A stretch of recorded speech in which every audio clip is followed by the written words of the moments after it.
FM 99.7. If you're on Twitter, go and follow us. It's TT, or hashtag, whatever it is, or at whatever, who knows what the Twitter thing is. At TTMS Radio, I think is how it works. Follow us on Twitter.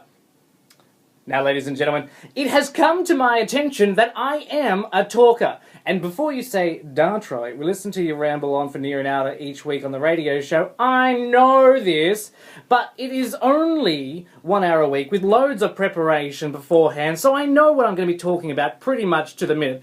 Almost scripted for the sake of radio, so almost smoothly for a tight-shipped radio show. So deep down, I have always known that I am a talker. But people never... but I've never known how much of a talker I am, and how much it actually defines me as a person. People label me as a talker.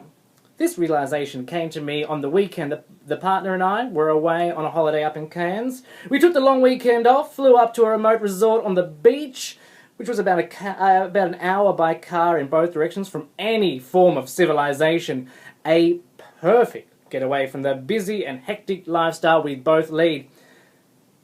The amazing thing was that mobile phone reception was pretty much non-existent the entire trip, which illustrated to both of us how reliant we both, my partner and I, are on mobile phones with internet connection. No Facebook, no YouTube, no weather service, no footy scores, no Twitter, no email or messages on the phone, nothing. Unless, of course, you went down to the beach, stood on the edge of the water, stood with one leg, with one arm stretched out and balanced while the spare leg and arm lifted and moved, trying to create a human antenna, only in an effort to receive 1, maybe 2 bars of service, and of course to look like an idiot in front of the other guests. So without mobile service and the internet, we had to remember how we used to entertain ourselves before the mobile phone and the internet revolution. If you don't remember that, I'm really starting to feel old. So there we were, sitting by the pool, at the bar, or in the spa with these strangers around us, waiting for a conversation to start. The first night was hard. What do you say to complete strangers? How do you engage a stranger in a conversation? What are the social rules for having a conversation with a stranger while sitting in a hot tub? I honestly don't know. Now, my partner, whilst an amazing person, is a very, very shy guy, especially around new people. It takes a lot of warming up before he can join a conversation, so more often than not, I'm always the one who has to start the conversation with strangers and then hold the conversation, which is always the hard part, more so than actually starting a conversation. So I decided on starting with the basics and the traditional, "Hi, I'm Troy, how are you?" Always a good and safe start, no matter what the situation. The thought to use my coined "Hi, I'm Troy Murphy" from The Troy Murphy Show crossed my mind.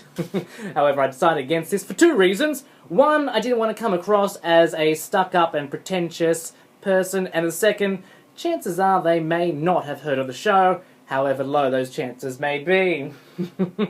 I digress.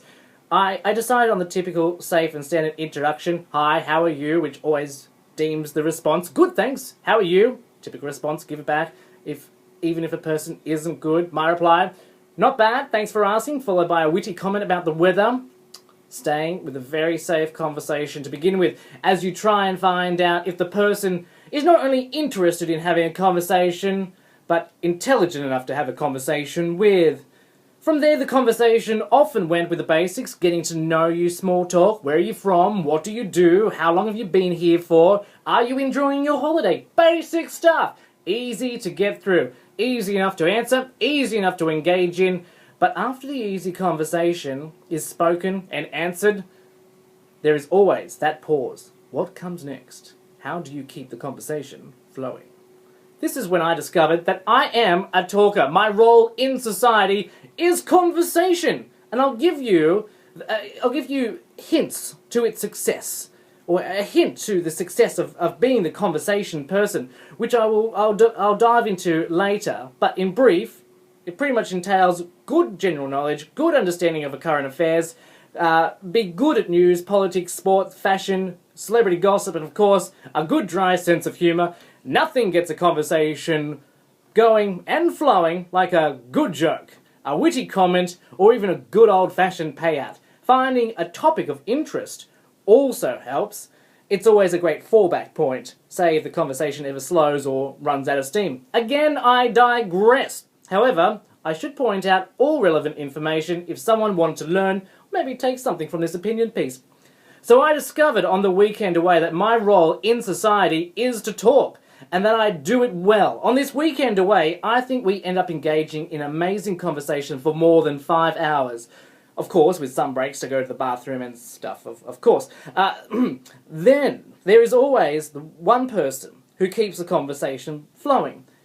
People add in here and there, tell a few tales and stories, but there is normally that one person who takes the conversation from one level to the next, or one topic to another. And that person, I discovered, is me. My partner, I should note, as amazing as he is, as I mentioned before, is very quiet, a very quiet person, and shy around new people. It took at least to the 2-hour mark before he had warmed up enough to the strangers and could actually join in the conversation. A few drinks also helped as well. However, I am the conversation maker, so I decided to test this out during the night by pausing and not continuing a conversation. Nothing. Silence. Not until I started again. And I tell you what, not an easy task, not after several hours, and not at 3 a.m. in the morning. Difficult task, but I succeeded. So how does one do it? How do you keep a conversation flowing for that long? I guess there are two options. You can either pray that there's someone around you who can keep the conversation going, or is a talker, or, as I do, be well-versed and educated with the world around you, read the news, know what's happening in politics, understand what's happening around the world with world issues, know people's cultural difference, know about celebrity gossip, keep up to date with more than just your favourite band, become more knowledgeable than your perceived stereotype, have an educated opinion, have a story to tell, know that talking about the weather will kill a conversation, never ask about religion, unless, of course, everyone is on the same page, and when someone disagrees with your point of view, be mature enough to know that people are entitled to their own opinion, no matter how stupid it sounds. No one is wrong. Unless, of course, their opinion is illegal, immoral, or would cause harm, both physical or mental, to another human being or animal. To keep a conversation going, no more than just the latest track from Nicki Minaj or the latest exploits of Lindsay Lohan and Britney Spears. Be culturally diverse over the years. Know the importance of Judy Garland and her effect on the gay rights movement. Have a basic understanding of what teams are in the NRL, even if it is so you can make a joke about the team mascots killing each other, as if they were real animals. Know who's running our country and what policies are hot topics at the moment. And above all, have an opinion. How can a conversation flow if you're always answering yes, no, maybe, I don't know? Kills conversations dead. Be brave. Next time you're out, engage a stranger in conversation. You just never know who you may meet, what friendships you might make. In this crazy world of technology, break free from the lazy hiding behind a profile picture and learn the ways of real human interaction. It's a life skill worth learning.